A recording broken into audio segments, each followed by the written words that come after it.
જય શ્રી કૃષ્ણ. પાર્ટ 2માં આપનું સ્વાગત છે.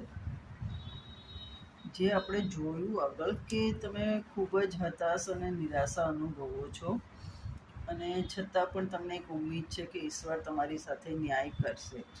તમારી ભાવનાઓને સમજે એવા વ્યક્તિઓ મળશે, ચાહે તમે તમારા ઘરમાં કે તમારી આસપાસ કે ક્યાંય પણ તમારી ભાવનાઓને કોઈ નથી સમજી શક્યું. કારણ એનું એ જ છે કે તમે પોતે એક સ્પિરિચ્યુઅલ આત્મા છો, ખૂબ જ આધ્યાત્મિક વ્યક્તિ છો.